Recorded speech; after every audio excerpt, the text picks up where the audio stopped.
Next feature is parliamentary form of government. The parliament is the central legislature. So the parliament have the authority. That means it is the main part. Through general election, we elect a representative to the parliament. Through an Lok Sabha election, we elect our own representative. That means own leader, and who will be the member of the parliament. The constitution mentions that India has a parliamentary form of government, and it clearly mentions the powers and function of the parliament as well. So India is also a parliamentary form of government. That means in India we have parliament, that is Lok Sabha and Rajya Sabha, and about the different types of functions and powers of the parliamentary form of government is already mentioned in our Indian constitution. Next is universal adult franchisee. The constitution also guarantee universal adult franchisee, which means that every adult citizen of the country can cast his or her vote during the election. So what does the universal adult franchisee means? It is a system in which every adult citizen, that means who is of age 18 and above, they are able to give their valuable vote during an election without any discrimination on the basis of caste, creed, sex, reason, or and other such factors. So they can participate in an election without any discrimination on the basis of caste, religion, sex, region, and other factors.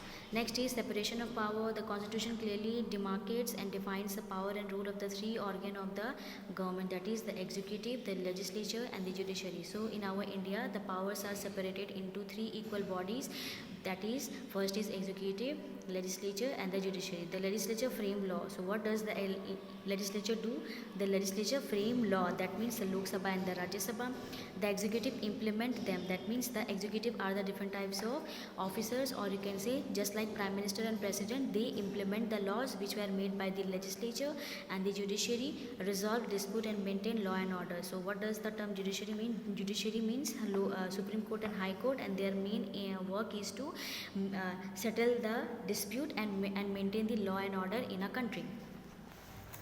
Next is secularism. The Constitution of India declares that India is a secular country, that is, there is no official religion of the country. So India is a secular country where all the religion are treated equally, and there is no official religion of our country. Every person has the right to practice and follow his or own religion. So every individual, they can practice their own religion, and nobody can pressurize them to follow any religion.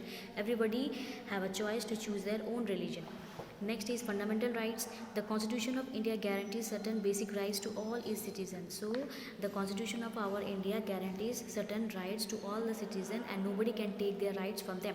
These are called fundamental rights. Nobody can violate these rights, and a citizen can approach the court of law if he or she fundamental rights are violated. So these rights are given to the every citizen of our Indian people, and every individual should follow these rights, and nobody can violate these fundamental rights. And if a citizen is you can say discriminated in any way, they can go to the different types of court if these fundamental rights are violated. Next is fundamental duties. The Constitution also mentions a code of conduct for the citizens called the fundamental duties. So our Indian Constitution also mentions a code of conduct of the citizen, which is known as fundamental duties. That means different types of rules and regulations and different are given which the Indian people should follow. Following the fundamental duties help us to become a good citizen. So why these fundamental duties are given? Because by following these duties, an individual will be a good citizen of our country. Next is constitutional amendment. The Constitution of India is able to adapt itself to the changing needs of the society. So our Indian Constitution is also have different features where they can change their own rules and regulation. That procedure is known as amendment. Since it was framed, many social and economic changes have been taken place in the country. So our Indian Constitution had been made for so many years, right? So according to the needs and requirement and the different types of changes, our laws can also be changed, and it can be changed with the help of the term amendment.